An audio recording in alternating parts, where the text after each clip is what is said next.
ಅಪ್ಪಣ್ಣಾಚಾರ್ಯ ಯಾರಂದ್ರೆ ರಾಘವೇಂದ್ರ ಸ್ವಾಮಿಗಳ ಪ್ರಿಯ ಶಿಷ್ಯರು, ಅಂತರಂಗ ಭಕ್ತರು. ನೀವೆಲ್ಲ ಗುರುಸ್ತೋತ್ರವನ್ನು ಹೇಳ್ತಿರಲ್ಲ. ಪೂಜ್ಯಾಯ ರಾಘವೇಂದ್ರಾಯ ಸತ್ಯಧರ್ಮರತಾಯ ಚ ಭಯದಾಂ ಕಲ್ಪವೃಕ್ಷಾಯ ನಮತಾಂ ಕಾಮಧೇನವೇ ಅಂತ ಆ ಗುರುಸ್ತೋತ್ರವನ್ನು ರಚನೆ ಮಾಡಿದಂಥ ಬರೆದಂಥ ಮಹಾನುಭಾವರೇ ಅಪ್ಪಣ್ಣಾಚಾರ್ಯರು. ಇದು ಅವರು ಹುಟ್ಟಿದಂಥ ಊರು. ಇದು ಅಪ್ಪಣ್ಣಾಚಾರ್ಯರ ಮನೆ. ಹೊರಗಡೆಯಲ್ಲಿ ಗ್ರಿಲ್ ಹಾಕಿ ರಂಗೋಲಿ ಹಾಕಿದಾರಲ್ಲ, ಅದೇ ಜಾಗದಲ್ಲಿ ರಾಯರು 13 ವರ್ಷ ವಿಶ್ರಾಂತಿ ಮಾಡಿದಂತಹ ಸ್ಥಳ.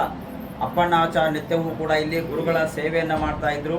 ಅವರು ಇಲ್ಲಿ ಇದ್ದ ಕಾಲದಲ್ಲಿ ಅಪ್ಪಣ್ಣಾಚಾರ್ಯ ಮನೆಯಲ್ಲೇನೆ ಹುತ್ತದಲ್ಲಿ ಜೀವಂತವಾಗಿರುವಂತಹ ಹಾವಿರುತ್ತೆ, ಕೃಷ್ಣ ಸರ್ಪ ಅಂತ ಹೇಳಿ.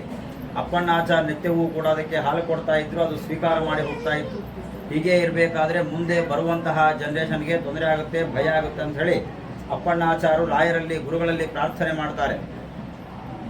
ಆಗ ರಾಘವೇಂದ್ರ ಸ್ವಾಮಿಗಳು ತಮ್ಮ ತಪಸ್ಸಾಮರ್ಥ್ಯದಿಂದ ದೇವರಲ್ಲಿ ಪ್ರಾರ್ಥನೆ ಮಾಡಿದರೆ ಅಲ್ಲಿ ಹೊರಗಡೆ ಕುಳಿತಲ್ಲೇನೆ ಆ ಜೀವಂತವಾಗಿರುವಂಥ ಹಾವೇ ಶಿಲೆಯಾಗಿ ಹೋಗುತ್ತೆ. ಅದೇ ಶಿಲೆಯನ್ನೇ ಹೊರಗಡೆ ತೆಗೆದು ಇಲ್ಲಿ ಪ್ರತಿಷ್ಠಾಪನೆ ಮಾಡ್ತಾರೆ. ರಾಘವೇಂದ್ರ ಸ್ವಾಮಿಗಳೇ ಪ್ರತಿಷ್ಠಾಪನೆ ಮಾಡಿದಂಥ ಬಿಚ್ಚಾಲೆ ನಾಗಪ್ಪ ಅಂತ ಹೇಳಿ ಪ್ರಸಿದ್ಧವಾದದ್ದು, ಕೃಷ್ಣ ಸರ್ಪ ಅಂತ ಹೇಳಿ ಕರೀತಾರೆ.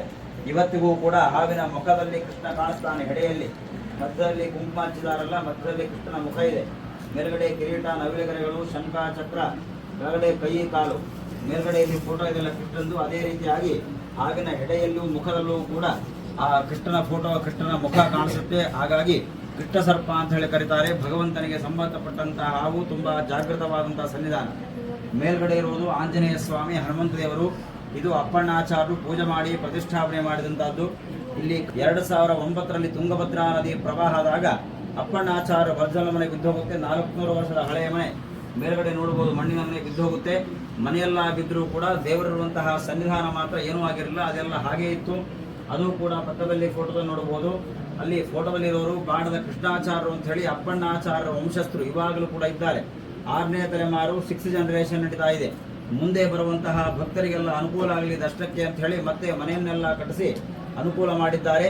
ನಿಮ್ದೇನಾದರೂ ಮಾಡಿಸ್ಬೋದು. ಎಲ್ಲರಿಗೂ ರಾಯರು ಒಳ್ಳೇದು ಮಾಡಿ ಎಲ್ಲರಿಗೂ ಶುಭವಾಗಲಿ.